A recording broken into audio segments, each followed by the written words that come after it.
Sabi ng Panginoon, take my yoke. Ibig sabihin dito mga kapatid, the Lord has given you enough commandment to obey. Amen? Hindi yung totally tatanggalin sa'yo, I will take my yoke. Ang sabi dito, and learn from upon you and learn from me, for I am gentle and lowly in heart. Alam niyo mga kapatid, if you are meek and lowly, if you are obedient and gentle,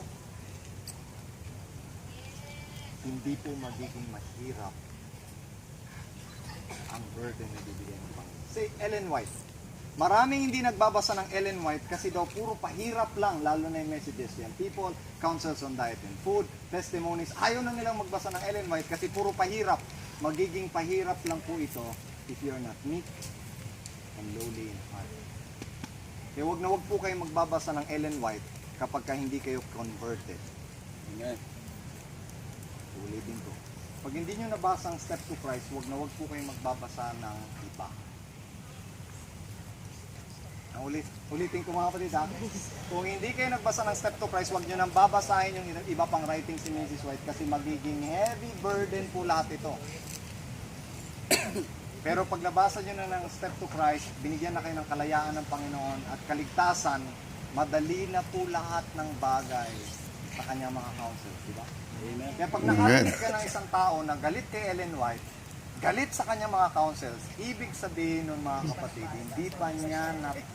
hindi pa niya nararamdamang siya'y niligtas na walang bayad ng Diyos. Kasi nahihirapan pa siya eh. Mga kapatid, lahat po ng biddings ng Panginoon ay madali. Amen? Amen. If you love me, you will keep my commandments. Sabi niya, take my yoke and learn from me, for I am meek and lowly in heart. Yung pagiging meek and lowly in heart, yun po ang nagpapadali ng trabaho. Subukan mong utusan ng anak mo, nagre-reklamo, lahat po ng bagay mabigat. Pero subukan mong utusan ng anak mo, na uutusan mo pa lang ay nag-uuna. Anak ko po. Si Ivan, pagka in-approach niya, sasabihin kagad niya, hindi. Wala pang ano yan ha. Hindi pwede. Yan ang point ko dito mga kapatid. Hindi ba nyo magugustuhan yung anak nyo? Hindi nyo pa binibigyan, nagpapasalamat na. Kesa sa anak nyo, na binigyan nyo na ng lahat-lahat, eh wala ka pang marinig ng pagpapasalamat.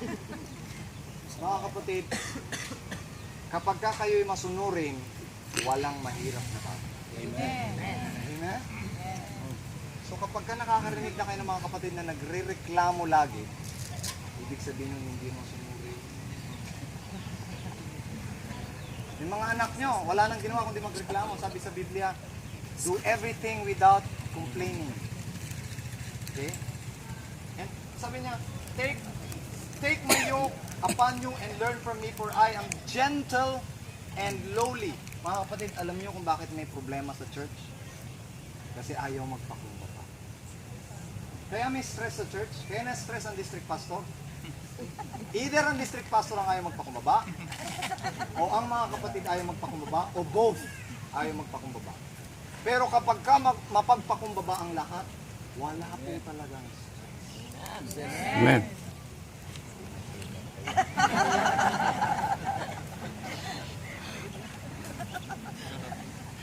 Sabi niya, lowly in heart. Kaya blessed are the lowly in heart, for theirs is the kingdom of God. Kapag ka mapagpakumbaba ka, walang problema sa bahay pag mapagkumbaba. Kung lahat ay umaamin, kung lahat ay nalalaman nila yung ganang problema. Pero mga kapatid, kapag ka ang oo, may mali ako, pero nagsusorry na nga eh. Ayaw pa talaga eh. Alam niyo ma'am, pag nagsorry ang tao, laging may dahilan. Kaya ko lang naman nagawa yan dahil talagang kasi. Tapos pag nagsorry mga kapatid, ganito pag nagsorry ang tao. Alam mo mga kapatid, pagka nagkasala ka sa isang tao, -1 ka, di ba? -1. Ang gagawin mo pa talaga, hihingi ka pa ng sorry. Nagkasala ka na, humingi ka pa. So -2 ka pa doon. Tapos pag nag-sorry ka, hindi ka pinatawad, nagalit ka, -3 ka na. Mga kapatid, at kaya ang tao napaka-selfish talaga niya.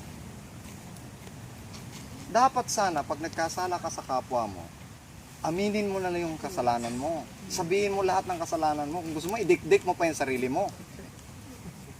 Pero yung humingi ng tawad, wag na. Kasi prerogative na ng tao kung magbibigay siya ng tawad o hindi. Amen? Alam niyo mga kapatid, ang mga lalaki, ang style sa babae, sorry. Ang babae naman ba't ka nagsosorry? Ang gusto talaga nila, malaman mo talagang maukil-kil mo talaga ng todo. At pagka hindi sincero, tigilan na natin to. Pasusunod na lang na session.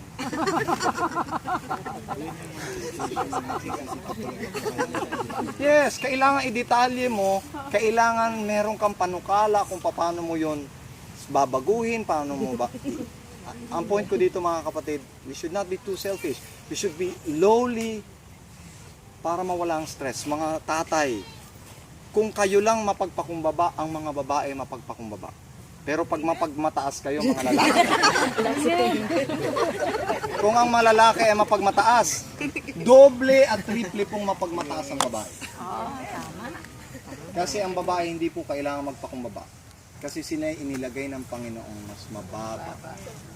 Ngayon kung kaya mong bumaba ng mas mababa pa doon, lalong kayo niya kasi automatic sa babae ang nagpapakumbaba. Pero hindi po automatic sa lalaki ang nagpapakumbaba. Yan po'y kailangan ng todong self-denial. Pero ang sabi ng Panginoon, kung magpapakumbaba lang tayo, ito ang pangako niya. You will find rest for your soul. Kaya po tayo hindi nakakatagpo ng kapahingahan. Masyadong maere.